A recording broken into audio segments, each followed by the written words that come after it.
प्यारे विद्यार्थियों, आज का हमारा टॉपिक है मिश्रण। जैसा कि हमने इससे पिछले वीडियो में पढ़ा कि अशुद्ध पदार्थ और शुद्ध पदार्थ क्या होते हैं, और उनमें हमने शुद्ध पदार्थों के बारे में पढ़ा कि शुद्ध पदार्थ में दो प्रकार के होते हैं, वो तत्व होंगे या फिर यौगिक होंगे। और अशुद्ध पदार्थों में हमने पढ़ा कि अशुद्ध जो होते हैं वो मिश्रण होते हैं। तो आज हम मिश्रण व यौगिक दोनों को डिस्कस करेंगे और इनमें अंतर पता करेंगे कि यौगिक व मिश्रण में क्या अंतर होता है। तो सबसे पहले हम डिस्कस कर रहे हैं मिश्रण के बारे में। मिश्रण अपने आसपास के अनेक पदार्थ आपने देखे होंगे जो मिश्रण होते हैं। जैसे कि आपने आजकल गर्मी का मौसम चल रहा है तो आप घर में शिकंजी का प्रयोग करते होंगे, वह क्या एक प्रकार का मिश्रण है। जो ORS का घोल बच्चों को दिया जाता है वह भी क्या एक प्रकार का मिश्रण है। मिश्रण का मतलब होता है किसी प्रकार के पदार्थों को आपस में मिला देना, क्या होता है, मिश्रण होता है। यानी कि अगर हम दो पदार्थों को आपस में मिला रहे हैं और वो एक दूसरे के साथ अभिक्रिया करके जो है एक नया पदार्थ नहीं बनाते, तो उसको बोलते हैं हम मिश्रण। यानी वो ऐसे पदार्थ होने चाहिए जो हम मिला रहे हैं, वो पदार्थ ऐसे होने चाहिए जो एक दूसरे के साथ अभिक्रिया ना करें। जैसे मैं मिलाता हूँ, उसमें मान लीजिए चीनी और मैं नमक को मिला देता हूँ, तो क्या होगा, वह एक दूसरे के साथ अभिक्रिया नहीं करते। तो इस प्रकार के उसका जो मेल बनता है उसको हम बोलते हैं मिश्रण बोलते हैं। अब जैसे उदाहरण लीजिए कि अगर मैं सोडियम को पानी में डालता हूँ, सभी को पता है कि कहते हैं कि सोडियम को पानी में नहीं रखना चाहिए या सोडियम को जो पानी से दूर रखना चाहिए, क्योंकि सोडियम जो होता है पानी के साथ क्रिया कर जाता है। तो वहाँ पे वो एक दूसरे के साथ अभिक्रिया कर गई, तो हम इसको मिश्रण नहीं बोलेंगे, इसको हम क्या, रासायनिक अभिक्रिया बोलेंगे, क्योंकि मिश्रण में कोई रासायनिक अभिक्रिया नहीं होती है। तो मिश्रण ऐसे पदार्थों का मेल होता है जो एक दूसरे के साथ अभिक्रिया ना करे। तो इस प्रकार मिश्रण को किस प्रकार से परिभाषित कर सकते हैं, दो अनअभिक्रियाशील पदार्थों के मेल को मिश्रण कहते हैं। परस्पर अनअभिक्रियाशील पदार्थों के मेल को मिश्रण कहते हैं। उदाहरण के लिए आप जो है अनेक उदाहरण ले सकते हो। जैसे कि हम बात करें चीनी व जल का मिश्रण। कौन सा? चीनी व जल का मिश्रण। क्या होता है ये? मिश्रण होता है, क्योंकि चीनी जल के साथ अभिक्रिया नहीं करती है और चीनी जो उसमें घुल जाती है। तो इस प्रकार के मिश्रण क्या बोलते हैं, चीनी जो व जल का जो मिश्रण होता है वह क्या होता है कि मिश्रण होता है।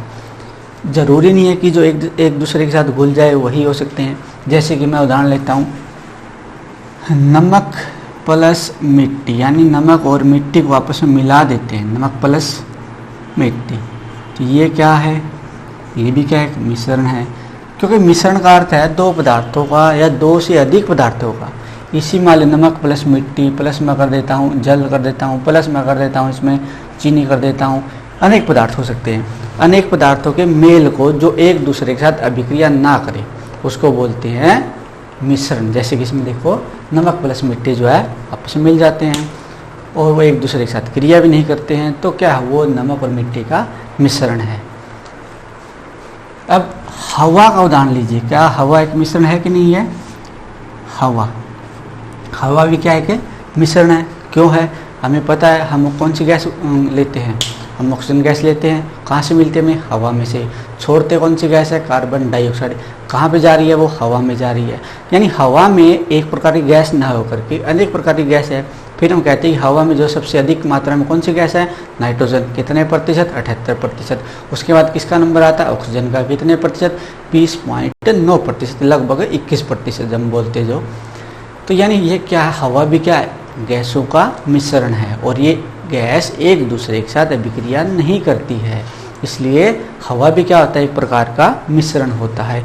आप घर में शिकंजी बनाते हो, क्या बनाते हो? शिकंजी में क्या क्या डालते हो? शिकंजी में डालते हो नमक डालते हो, नींबू डालते हो, पानी तो होता ही है, और चीनी डालते हो।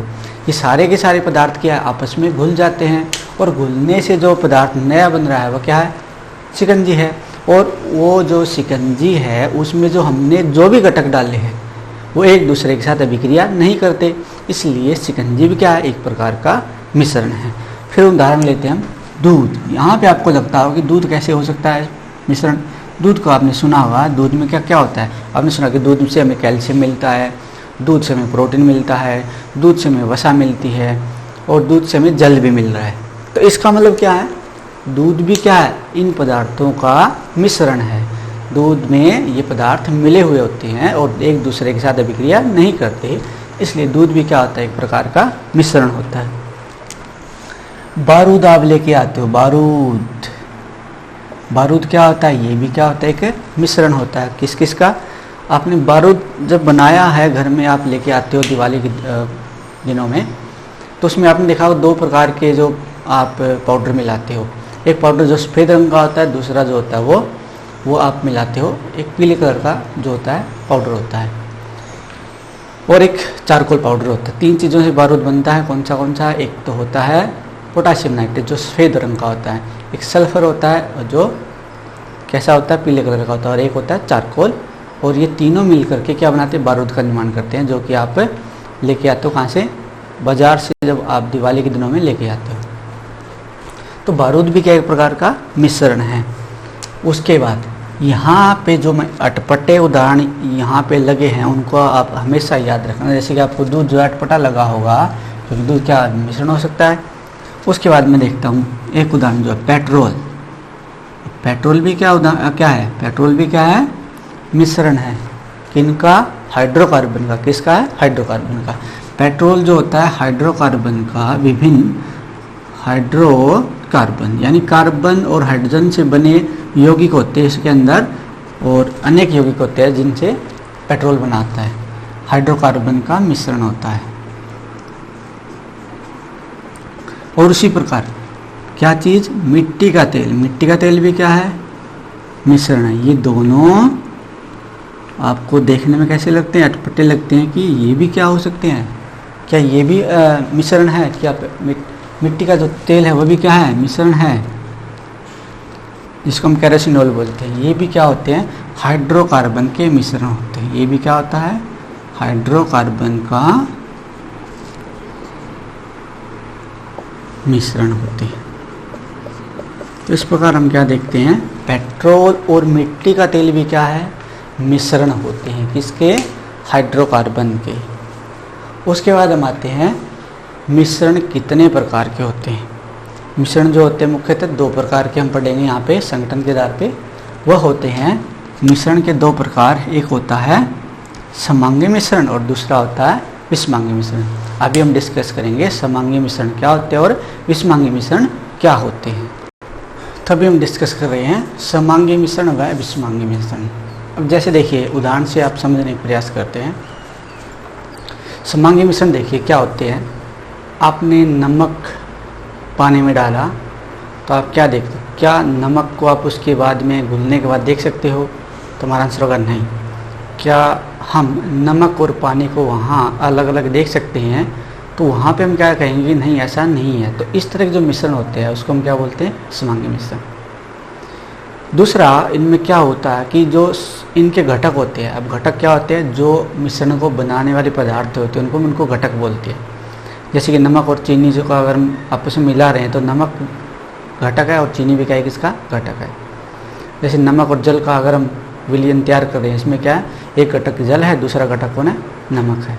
यानी जो पदार्थ मिलाए जाते हैं मिश्रण बनाने के लिए वो क्या होते हैं, उसके घटक होते हैं। तो जिसमें घटकों का अनुपात पूरे मिश्रण में समान रहे उसको बोलते हैं समांगी मिश्रण। जैसे देखिए आप चीनी अगर जल में घोल लेते हो तो एक मिश्रण कैसा, समांगी मिश्रण है। क्यों कहला रहा, वहाँ पे एक तो हम चीनी को और जल को अलग अलग नहीं देख सकते, यानी इनमें घटक दृश्य नहीं होते। दूसरा, ऐसा मिश्रण जिसमें घटकों का अनुपात पूरे मिश्रण में समान हो। चीनी जो है पूरे एक अनुपात में पूरे जल के अंदर घुलती है, ऐसा नहीं है।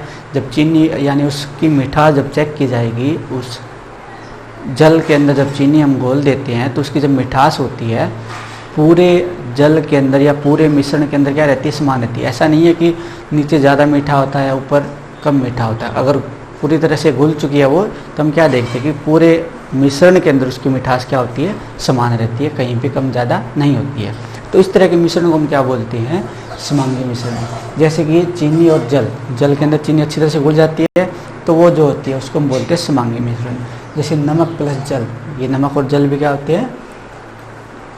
हैं, नमक और जल वो भी क्या समांगी मिश्रण, क्योंकि नमक अच्छी तरह से घुल जाता है। ना उसकी बाउंड्री को देख सकते हैं, यानी कि ना तो हम नमक और जल को अलग से देख सकते हैं, और पूरा जो नमकीन होगा जो पानी वो पूरा जो है समान रूप से नमकीन होता है। उसके बाद देखते हैं हम साफ़ हवा जो होती है। साफ़ हवा भी क्या होती है, एक समांगी मिश्रण है। साफ़ का अर्थ है यहाँ पे हवा प्रदूषित नहीं होनी चाहिए, यानी कि इसके अंदर धुआं धुंध वगैरह कुछ नहीं होना चाहिए, साफ़ हवा। जैसे कि आजकल कोरोना के टाइम में जो है अब गाड़ियाँ बंद हो चुकी है, तब बिल्कुल साफ़ हुआ है, यानी कि कह रहे हैं कि नैनीताल से जो है ना यूपी से जो है या उत्तराखंड से जो है हिमालय को आसानी से देखा जा सकता है। तो हवा बिल्कुल क्या हो चुकी है, साफ़ हो चुकी है। तो इस मौसम, ऐसा जो मौसम है जिसमें हवा बिल्कुल साफ़ हो, उस हवा को हम क्या बोलेंगे, समांगी मिश्रण बोलेंगे, क्योंकि वहाँ पे हम उसके घटकों को अच्छी तरह से नहीं देख पा रहे हैं। जैसे कि ऑक्सीजन, हम कहते हैं नाइट्रोजन है, नाइट्रोजन को नहीं देख पा रहे हैं, ऑक्सीजन है, ऑक्सीजन को नहीं देख पा रहे हैं, लेकिन धुआं वगैरह जब होगा तो धुआं हम देख सकते हैं। तो जब हम बात करें कि जब हवा प्रदूषित नहीं है, साफ़ हवा की बात करें, तो वह क्या होती है कि समांगी मिश्रण होती है। उसके बाद हम बढ़ते हैं विषमांगी मिश्रण की तरफ। ऐसा मिश्रण जिसमें घटकों का अनुपात पूरे मिश्रण में समान हो, यानी कि जो उसके घटक है वो कहीं पे ज़्यादा है कहीं पे कम है, इस तरह के मिश्रण को हम क्या बोलते हैं, समांगी मिश्रण कहते हैं। जैसे कि नमक प्लस चीनी, जब हम नमक चीनी को आपस में मिलाते हैं तो कहीं पे चीनी अधिक होगी, कहीं पे नमक अधिक होगा। नमक प्लस चीनी में यहाँ पे आपको ध्यान रखना है, नमक और चीनी दो ही घटक है, हमें जल का प्रयोग नहीं करना है, यहाँ केवल दो ही है, नमक और चीनी। तो चीनी और नमक में जो हम क्या देखते हैं कि चीनी को अलग से देख सकते हैं, नमक को हम उसमें अलग से देख सकते हैं, यानी घटकों को अलग अलग देख सकते हैं, यानी जिसमें ऐसे मिश्रण में घटक क्या अलग अलग दिखाई देते हैं, और घटकों का अनुपात मिश्रण में समान नहीं था, कहीं पे चीनी अधिक होगी, कहीं पे नमक अधिक होगा। पूरे मिश्रण के अंदर उनके घटक जो होते हैं समान अनुपात में नहीं रहते हैं, कम ज़्यादा होते हैं। तो इस प्रकार के मिश्रण को क्या बोलते हैं, विषमांगी मिश्रण कहते हैं। जैसे कि नमक और चीनी, मिट्टी प्लस नमक, नमक में मिट्टी मिलाने से क्या होगा, कहीं पे मिट्टी अधिक होगी, कहीं पे नमक अधिक होगा। मिट्टी में साफ दिखाई देती है और नमक में साफ दिखाई देता है। मिट्टी प्लस जल, क्या मिट्टी और जल आपस में घुल जाते हैं, तो हमारा आंसर होगा नहीं। तो इस तरह के मिश्रण भी क्या होते हैं, विषमांगी मिश्रण होते हैं। कि मिट्टी जो है, मिट्टी को हम साफ देख सकते हैं जल के अंदर, और जल जो होता है, जो है मिट्टी को हम अलग देख सकते हैं, जल जो है अलग देख सकते हैं, और मिट्टी जो है नीचे बैठ जाती है जल के अंदर। तो क्या होगा, उसमें घटकों का अनुपात समान नहीं है, ऊपर मिट्टी कम है, नीचे मिट्टी क्या है, ज़्यादा। तो घटकों का अनुपात जो है वो समान नहीं होता है। तो इस तरह के जो मिश्रण होते हैं उसको हम बोलते हैं विषमांगी मिश्रण। तो इस तरह हमने डिस्कस किया समांगी मिश्रण व विषमांगी मिश्रण के बारे में। अब मैं समांगी व विषमांगी मिश्रण के कुछ और यानी मिश्रणों के उदाहरण से परिचित करवाना चाहता हूँ। जैसे देखिए, इसमें मैं एक उदाहरण और लिखता हूँ समांगी मिश्रण में। पेट्रोल क्या होगा, पेट्रोल क्या होता है, समांगी मिश्रण होता है। पेट्रोल में हाइड्रोकार्बन जो होते हैं वे अलग अलग दिखाई नहीं देते हैं और पूरी तरह से उसके अंदर मिक्स होते हैं, तो उसको हम बोलते हैं पेट्रोल भी क्या होता है, एक समांगी मिश्रण होता है। उसके बाद मिट्टी का तेल आपने देखा होगा, मिट्टी के तेल में उसके घटकों को हम जो आसानी से नहीं देख सकते, तो यहाँ पे मैं लिखता हूँ यहाँ पे मिट्टी का तेल, ये भी क्या होता है, समांगी मिश्रण होता है। अब मैं विषमांगी मिश्रण के कुछ उदाहरण लिखता हूँ जिसमें हम बाउंड्री को अलग अलग देख सकते हैं, यानी संगठन जो घटक होते हैं उसके, उनको हम क्या देख सकते हैं, अलग अलग देख सकते हैं। जैसे उदाहरण लिखता हूँ मैं, जल प्लस पेट्रोल।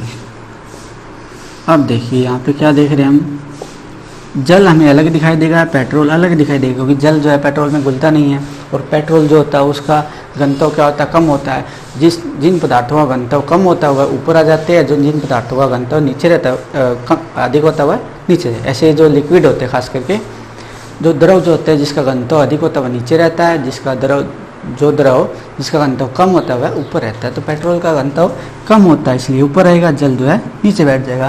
तो हम जल को अलग से देख सकते हैं, पेट्रोल को अलग देख सकते हैं। या आपने घर में तेल, जो सरसों का तेल है और जल को आपने मिलाने की कोशिश की, वो आपस में नहीं मिलते हैं, तो जो उसका तेल जो होता है, जो सरसों का तेल है वो ऊपर आ जाता है, और जो जल है वो नीचे बैठ जाता है। तो इस प्रकार क्या है, वो भी क्या होता है कि विषमांगी मिश्रण है, जिसमें हम पदार्थों को, उसके घटकों को अलग अलग देख सकते हो। तो इस प्रकार हम क्या देखते हैं कि जल व पेट्रोल जो है, जल प्लस तेल, ये क्या होते हैं, दोनों विषमांगी मिश्रण के उदाहरण है। अब हम डिस्कस करेंगे मिश्रण के गुणधर्मों के बारे में। यहाँ पे हम जो मिश्रण के गुणधर्म होते हैं उसको समझने का प्रयास करेंगे उदाहरण की सहायता से। हमारे पास उदाहरण है लौह चूर्ण और सल्फर चूर्ण का। हमने लो चूर्ण और सल्फर को आपस में मिला के एक कटोरी के अंदर रखा हुआ है या एक चाइना डिश में रखा हुआ है। तो पहला क्या करता है कि मिश्रण के घटक भौतिक क्रिया द्वारा अलग किए जा सकते हैं। अब जैसे इसमें हमें क्या दिखाई दे रहा है, इसमें पता लग रहा है कि लोहा जो होता है वो चुंबक से चिपक जाता है।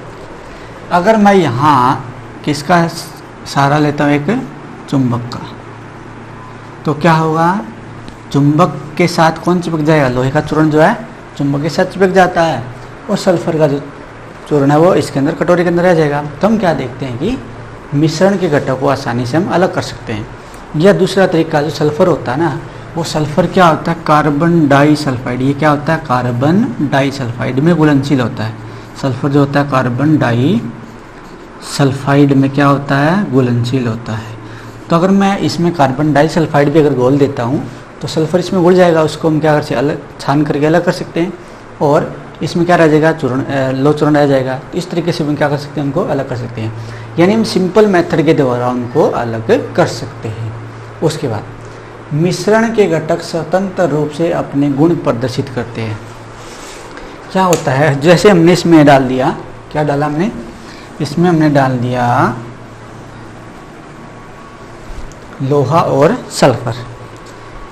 अगर मैं इसमें रिएक्शन करवाता हूँ किसकी, H2SO4 की, किसके साथ, H2SO4, तो उसमें क्या होगा, लोहा जो होता है वो क्या करेगा, H2SO4 के साथ रिएक्शन करेगा, क्या बनेगा, FeSO4 प्लस हाइड्रोजन गैस। तो यहाँ पे हम क्या देख रहे हैं, लोहा जो है, लोहे ने अभिक्रिया कर दी अपनी और सल्फर वैसा वैसा पड़ा है। यानी लोहे ने इसके साथ होते हुए, मिक्स होते हुए अपने गुणों को प्रदर्शित कर दिया। अगर मैं इसमें डालूँ कौन सा, कार्बन डाइसल्फाइड, तब क्या होगा, तब ये सल्फर जो इसमें मिक्स हो जाता है, लेकिन आयरन जो है मिक्स नहीं होता है। तो अब किसने, सल्फर ने अपने गुण प्रदर्शित कर दिए। यानी मिश्रण के अंदर जो घटक होते हैं अपने गुणों को स्वतंत्र रूप से क्या कर सकते हैं, प्रदर्शित कर सकते हैं। इसका एक उदाहरण और ले लीजिए, अपने शिकंजी का उदाहरण लीजिए। शिकंजी आप घरों में बनाते हो, इसमें आप क्या क्या डालते हो, चीनी डालते हो, फिर क्या डालते हो, नमक डालते हो, फिर क्या डालते हो, नींबू डालते हो, और क्या डालते हो, जल डालते हो। 4 घटक है इसके। आप जल पी सकते हो तो शिकंजी को पी सकते हो, वो भी क्या एक, क्या हुआ, अब जल ने अपने गुण को प्रदर्शित कर दिया। शिकंजी मीठी होती है तो किसकी वजह से, चीनी की वजह से, चीनी ने अपने गुण को प्रदर्शित कर दिया। शिकंजी थोड़ी सी नमकीन भी लगती है, किसकी वजह से, नमक की वजह से, तो नमक ने अपने गुण को प्रदर्शित कर दिया। फिर चीनी में जो शिकंजी में खट्टी भी लग रही है तो किसकी वजह से, नींबू की वजह से। तो वहाँ पे नींबू के रस ने भी क्या किया, अपने आप को प्रदर्शित कर दिया है। यानी मिश्रण के जो घटक होते हैं वो अपने आप को क्या कर सकते हैं, प्रदर्शित कर सकते हैं। उसके बाद तीसरा, मिश्रण का निर्माण एक भौतिक क्रिया है। यहाँ पे जब इनको आपस में मिला रहे हैं, मिश्रण बना रहे हैं ना, आयरन का और सल्फर को आपस में मिला रहे हैं तो आपस में मिक्स हो जाते हैं, बस यहाँ समाप्त। इनके बीच में कोई भी रासायनिक अभिक्रिया नहीं होती है, चाहे हम कुछ भी बना रहे हो। जैसे नमक चीनी को मिला रहे हैं आपस में, तब भी उनके बीच में कोई अभिक्रिया नहीं हो रही है। या शिकंजी हम निर्माण कर रहे हैं, वहाँ भी उनके बीच में किसी प्रकार की अभिक्रिया नहीं हो रही है। तो इस प्रकार हम क्या कहते हैं, मिश्रण का जो निर्माण होता है वो एक भौतिक क्रिया, ना कि एक रासायनिक अभिक्रिया। इसलिए मिश्रण का निर्माण एक भौतिक क्रिया है। दूसरा, मिश्रण का संगठन निश्चित नहीं होता है। जैसे यहाँ पे हमने लिया, निश्चित का अर्थ ये है कि इनकी जो मात्रा है वह निश्चित नहीं है, कम ज़्यादा हो सकती है। अब लोह चूर्ण अपने आप मिलाया हमने, तो हो सकता है हम लोहा भी ज़्यादा और भी ज़्यादा कर सकते हैं, सल्फर को और भी ज़्यादा मिला सकते हैं, तो इसमें कुछ फ़र्क नहीं पड़ना। यानी मिश्रण के संगठन जो है वो निश्चित नहीं होता, हम उसको कम ज़्यादा कर सकते हैं। शिकंजी का उदाहरण ले लीजिए, आपको लगा कि शिकंजी जो फीकी है तो आप थोड़ा सा जल में और चीनी घोल करके क्या करते हो, आप उसमें मिला लेते हो, तो आपने दोबारा उसके क्या किया, संगठन को बदलाव कर दिया। पहले जिस अनुपात में चीनी नमक को थे उनके अनुपात को हमने क्या कर दिया, दोबारा बदल दिया। यानी उनका मिश्रण का जो संगठन था, उनका जो अनुपात था, उनके घटकों का अनुपात जो था वह क्या है, उसको हम बदल सकते, कम ज़्यादा कर सकते हैं। तो मिश्रण का संगठन निश्चित नहीं होता, यानी उनमें बदलाव किया जा सकता है। यानी जो पदार्थ हम मिला रहे हैं उसकी मात्रा को हम कम ज़्यादा कर सकते हैं। इसको बोलते हैं कि मिश्रण का संगठन निश्चित नहीं होता है। उसके बाद मिश्रण के गलनांक व क्वथनांक निश्चित नहीं होते हैं। देखिए जैसे हमने इसका उदाहरण ले लिया, इसमें हमने क्या क्या डाला, आयरन और सल्फर। तो जब मैं इसको गर्म करूँगा तब जिसका गलनांक कम होगा वह पहले पिघल जाएगा और दूसरा पदार्थ वैसे वैसा पड़ा रहेगा। उसके बाद में और ज़्यादा गर्म होगा, जब उसका गलनांक आएगा दूसरे पदार्थ का तो वह पिघलना शुरू हो जाएगा। यानी निश्चित नहीं है यहाँ पे इनका गलनांक और क्वथनांक जो निश्चित नहीं होता, ये अपने अपने गुणों को प्रदर्शित कर रहे हैं। तो पहले एक घटक क्या होगा, पिघलेगा, उसके बाद दूसरा घटक पिघलेगा, यानी कि एक साथ नहीं पिघलते हैं, इसलिए उनका गलनांक और क्वथनांक निश्चित नहीं होते। अभी थोड़ी देर पहले हमने पढ़ा मिश्रण कितने प्रकार के होते हैं, 2 प्रकार के। कौन से समांगी और विषमांगी। तो हम क्या कहेंगे कि मिश्रण जो होते हैं समांगी भी हो सकते हैं और विषमांगी भी हो सकते हैं। तो इस प्रकार हमने डिस्कस किया मिश्रण के गुण धर्मों के बारे में। अभी हम डिस्कस करेंगे यौगिकों के बारे में और उनके गुण धर्मों के बारे में। जैसे कि हमने अभी डिस्कस किया मिश्रण के बारे में, अब हम डिस्कस करेंगे किसके बारे में, यौगिक के बारे में। यौगिक क्या होते हैं, जैसे आपने अनेक सूत्र देखे होंगे, जो भी सूत्र आपने किसी पदार्थ का देखा है तो वह क्या है कि यौगिक है। मिश्रण को हम किसी यौगिक के रूप में नहीं लिख सकते। क्यों नहीं लिख सकते, क्योंकि इसमें जो संघटक होते हैं उनका अनुपात जो है निश्चित नहीं होता, इसलिए हम उसको एक सूत्र के रूप में नहीं लिख सकते हैं। लेकिन यौगिक में क्या होते हैं, उनका जो घटक होते हैं उसके वो एक निश्चित अनुपात में मिले होते हैं, इसलिए उनको हम क्या लिख सकते हैं, निश्चित अनुपात में होने की वजह से एक सूत्र के रूप में लिख सकते हैं। तो यहाँ पे हम क्या देख रहे हैं, यौगिक में क्या होता है, 2 या 2 से अधिक तत्व द्रव्यमान के निश्चित अनुपात में रासायनिक बंध द्वारा जुड़े होते हैं। यानी इनके बीच में जो आबंध होता है वो रासायनिक आबंध होता है, भौतिक इनके बीच में भौतिक बंध नहीं होता, बल्कि क्या होता है, रासायनिक आबंध होता है। जैसे कि H2 है, H2 आपको पता है किसका फार्मूला है, ये जल का फार्मूला है। और जल में जो हाइड्रोजन और ऑक्सीजन का जो द्रव्यमान का अनुपात होता है वो क्या होता है, 1:8 होता है। इसी प्रकार कार्बन डाइऑक्साइड की अगर हम बात करें, उसमें कार्बन और ऑक्सीजन के जो द्रव्यमान का अनुपात होता है वो 3:8 होता है। ये किस तरीके से होता है, इससे अगले लेसन में हम पढ़ेंगे कि ये द्रव्यमान हम कैसे ज्ञात कर सकते हैं। यहाँ पे देखिए अमोनिया, इसका नाम क्या होता है, अमोनिया गैस। अमोनिया गैस के अंदर क्या होता है, जो नाइट्रोजन और हाइड्रोजन है इनके द्रव्यमान का अनुपात कितना होता है, 14:3। और ये होता है सूत्र ग्लूकोज का। और ग्लूकोज में क्या कौन से तत्व है, कार्बन, हाइड्रोजन और ऑक्सीजन। और इन तीनों का अनुपात जो अगर द्रव्यमान का अनुपात देखते हैं वो क्या होता है, कार्बन 6:1 हाइड्रोजन का और 8:1 ऑक्सीजन का होता है। तो यहाँ पे 6:1:8 क्या इनका अनुपात है, वो फिक्स होता है, निश्चित होता है, इससे कम ज़्यादा नहीं हो सकता है। यानी ना तो इस अनुपात से कम हो सकता है, ना ही अनुपात से अधिक हो सकता है। एक निश्चित अनुपात में ये तत्व जो है एक दूसरे के साथ जुड़े रहते हैं। इसलिए हम यौगिक क्या होते हैं, 2 या 2 से अधिक तत्व द्रव्यमान के निश्चित अनुपात में रासायनिक बंध द्वारा जुड़े होते हैं। और कौन जुड़े होते हैं, तत्व। यानी हाइड्रोजन क्या एक तत्व है, ऑक्सीजन भी क्या एक तत्व है, कार्बन तत्व है, ऑक्सीजन तत्व है, नाइट्रोजन एक तत्व है, हाइड्रोजन एक तत्व है, कार्बन, हाइड्रोजन और ऑक्सीजन तीनों का एक तत्व है। तो यहाँ पे हम क्या देखते हैं, तत्वों का जो तत्व मिल करके एक निश्चित अनुपात में मिल करके यौगिक का निर्माण करते हैं। हम तत्व क्या पढ़ते हैं, तत्व में एक ही प्रकार के परमाणु होते हैं, जबकि यौगिक में अनेक प्रकार के परमाणु हो सकते हैं, लेकिन वो एक निश्चित अनुपात में ही जुड़े होते हैं। अब हम डिस्कस करेंगे यौगिकों के गुणधर्म के बारे में। अब हम यौगिकों के गुणधर्म को समझने का प्रयास करते हैं। उसी उदाहरण की सहायता से हम उनको समझने का प्रयास करेंगे, किसकी सहायता से, लौह चूर्ण और सल्फर चूर्ण। अब दोनों को जैसे जब हमने मिश्रण के बारे में पढ़ा तब हम क्या करते, दोनों को आपस में मिला देते और छोड़ देते।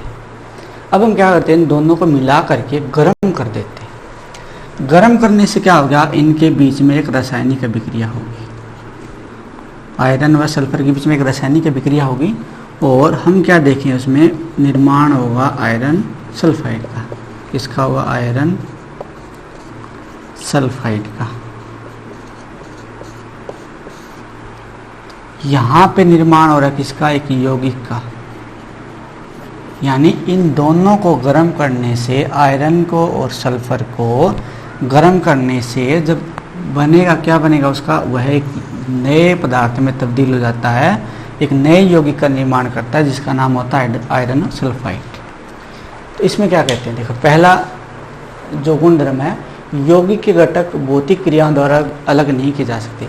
अब यहाँ पे इनको गर्म करने पर किसका निर्माण हुआ, यहाँ पे नया पदार्थ बन गया, कौन सा, आयरन सल्फाइड। और जैसे मैं यहाँ पे चुंबक लेके जाऊँगा तो कोई प्रभाव नहीं होगा, क्योंकि वहाँ पे अब लोह चूर्ण नहीं है, वहाँ पे क्या आयरन सल्फाइड है, और आयरन सल्फाइड जो होता है वो चुंबक के साथ नहीं चिपकता है। इसलिए हम क्या देख रहे हैं कि भौतिक क्रियाओं को अलग के द्वारा इनको अलग नहीं किया जा सकता। दूसरा, यौगिक के घटक स्वतंत्र रूप से अपने गुण प्रदर्शित नहीं कर सकते। इसी उदाहरण से आपसे पता लग रहा होगा, अगर मैं चुंबक यहाँ इसके पास लेके जा रहा हूँ तो आयरन के जो कण थे वो किस में बदल चुके हैं, आयरन सल्फाइड के अंदर। तो अब यहाँ पे आयरन के अंदर क्या आयरन ने अपने गुणों का प्रदर्शन नहीं किया, यहाँ पे वह चुंबक के साथ नहीं चिपक रहा है। अगर वह एक मिश्रण होता तब इसके साथ चिपक जाता, लेकिन अब क्या बन गया है, यौगिक बन चुका है, और वह यौगिक कौन सा बन गया, आयरन सल्फाइड बन चुका है, तो वह अपने गुणों को प्रदर्शित नहीं करेगा। यानी अगर मैं इसकी रिएक्शन करवाता हूँ FeS के, जैसे कि हमने उसमें रिएक्शन करवाई थी किसके साथ, H2SO4 के साथ, तब हमारे पास जो निर्माण होता है हाइड्रोजन सल्फाइड गैस का निर्माण होता है और फेरस सल्फेट का निर्माण होता है। तो यहाँ पे हम क्या देख रहे हैं, उस केस में क्या किसका निर्माण हो रहा था, हाइड्रोजन गैस का निर्माण होता है, लेकिन यहाँ पे क्या निर्माण हो रहा है, H2S गैस का, हाइड्रोजन सल्फाइड का, जो कि बहुत बदबूदार गैस होती है। वहाँ पे किसी प्रकार की बदबूदार गैस का निर्माण नहीं हुआ था, वहाँ पे हाइड्रोजन गैस का निर्माण हुआ था जो बदबूदार नहीं होती है। तो यहाँ पे हम क्या देख रहे हैं कि इसके गुणों में क्या हो गया, बदलाव आ चुका है। तो वहाँ पे आयरन के गुणों में बदलाव नहीं आ रहा था, लेकिन यहाँ पे आयरन के गुणों में बदलाव हो जाता है, यानी यहाँ पर ये जो अपने गुणों को प्रदर्शित नहीं कर पा रहा है। फिर हमने क्या किया था कि हमने उसके मिश्रण के अंदर क्या डाला था, हमने डाला था कार्बन डाइसल्फाइड। इसमें कोई घुलनशीलता नहीं होगी, यानी ये इसमें सोल्यूबल नहीं होगा। लेकिन जब मिश्रण की बात कर रहे थे वहाँ पे क्या था, सल्फर उसमें सोल्यूबल था, यानी घुल जाता था, लेकिन यहाँ पे नहीं घुल रहा है। तो यहाँ पे ना ही सल्फर ने अपने गुणों को प्रदर्शित किया है, ना ही आयरन ने अपने गुणों को प्रदर्शित किया है। इसलिए यौगिक के अंदर जो होते घटक होते हैं वह स्वतंत्र रूप से अपने गुणों को प्रदर्शित नहीं कर सकते। तीसरा, यौगिक के घटक एक निश्चित अनुपात में जुड़े होते हैं। जैसे कि हमने जितने भी सूत्र लिखे थे, H2O, H2SO4, जितने भी सूत्र आप देखते हो, इनमें वो जो घटक होते हैं वो द्रव्यमान के एक निश्चित अनुपात में ही रहते हैं, उनको कम ज़्यादा नहीं किया जा सकता। जैसे मान लीजिए यहाँ पे FeS, यहाँ पे हम क्या देखते हैं, जब ये 56 ग्राम होता है तब ये 32 ग्राम जो होता है आपस में मिक्स होते हैं, यानी इनका निश्चित अनुपात है क्या, 56:32, यानी कि इनका अनुपात हुआ 7:4, यानी 7:4 के उसमें ही एक यौगिक का निर्माण करते हैं। अगर मैं यहाँ पे इसको मैं मान लीजिए कितना कर देता हूँ, 60 ग्राम ले लेता हूँ और यहाँ से 32 ग्राम ही रखता हूँ, तो क्या होगा, जो ये जो है एक निश्चित अनुपात में 7:4 में ही क्या करेंगे, एक दूसरे के साथ अभिक्रिया करके किसका निर्माण करेंगे, यौगिक का। लेकिन जो बचा हुआ पदार्थ है, यानी 56 ग्राम का ही प्रयोग होगा, यहाँ पे 4 ग्राम जो आयरन है वैसे वैसे बच जाएगा वहाँ पे, यानी 4 ग्राम अभिक्रिया नहीं करेगा। तो यानी एक निश्चित अनुपात में ही एक दूसरे के साथ जुड़ते हैं, बाकी नहीं जुड़ते हैं। यानी अगर मैं सल्फर की मात्रा अधिक लेता हूँ तब सल्फर बच जाता है, अगर आयरन की मात्रा अधिक ले जाऊँगा तो आयरन बच जाएगा वहाँ पे, वह एक दूसरे के साथ एक निश्चित अनुपात में ही जुड़ेंगे। ठीक है। उसके बाद यौगिकों के निश्चित गलनांक व क्वथनांक होते हैं। जैसे आयरन और सल्फर का जो हमने गर्म किया था तो वहाँ पे क्या देखा था कि पहले आयरन पिघलता है, उसके पहले सल्फर पिघलता है, उसके बाद आयरन पिघलता है। इसमें जो है यहाँ पे एक नए पदार्थ का निर्माण हो चुका है और वो कौन है, फेरस सल्फाइड। और ये जो है इसका गलनांक व क्वथनांक क्या होते हैं, निश्चित होंगे, यानी कि ऐसा नहीं होगा कि कम ज़्यादा होगा, यानी एक साथ ये पिघल जाएंगे और एक साथ ये मतलब कि वाष्प बन जाएंगे इसके। ठीक है। उसके बाद यौगिक निर्माण एक रासायनिक क्रिया है। जैसे कि हमने उसमें जब आयरन और सल्फर को मिश्रण जब तैयार किया था आपस में वैसे मिक्स कर दिया था और उसको छोड़ दिया था, लेकिन यहाँ पे जब उसको गर्म कर रहे हैं तो आयरन के और सल्फर के बीच में क्या हो रही है, रासायनिक अभिक्रिया हो रही है, जिसकी वजह से किसका निर्माण हो रहा है, फेरस सल्फाइड का निर्माण हो रहा है, आयरन सल्फाइड का निर्माण हो रहा है। तो यहाँ पे आयरन और सल्फाइड के बीच हमने क्या दिखाया है, रासायनिक अभिक्रिया दिखाई है। और उसके बाद आता है यौगिक सदैव समांगी होते हैं। जैसे कि हमने मिश्रण में किया था, मिश्रण क्या हो सकते हैं, हमें मिश्रण जो है समांगी भी हो सकते हैं और विषमांगी भी हो सकते हैं, और लेकिन यौगिक हमेशा क्या होते हैं, समांगी होते हैं। तो इस प्रकार हमने यौगिकों के गुणधर्म को पढ़ा और उससे पहले हमने डिस्कस किया मिश्रण के गुणधर्मों को। तो हम दोनों का अगर मिक्स कर देंगे यहाँ पे तो हम क्या निकाल सकते हैं कि यौगिक व मिश्रण में क्या अंतर है। इस प्रकार से आप एक यौगिक व मिश्रण में अंतर कर सकते हैं। यहाँ पे यौगिक होंगे, यहाँ पे आपको मिश्रण लिखना है और इनके बीच में आप यौगिक व मिश्रण के अंतर को आप इस तरह से नोट कर सकते हैं। आशा ये वीडियो आपको पसंद आया होगा। इसलिए चैनल को सब्सक्राइब कीजिए और वीडियो को लाइक व शेयर कीजिए।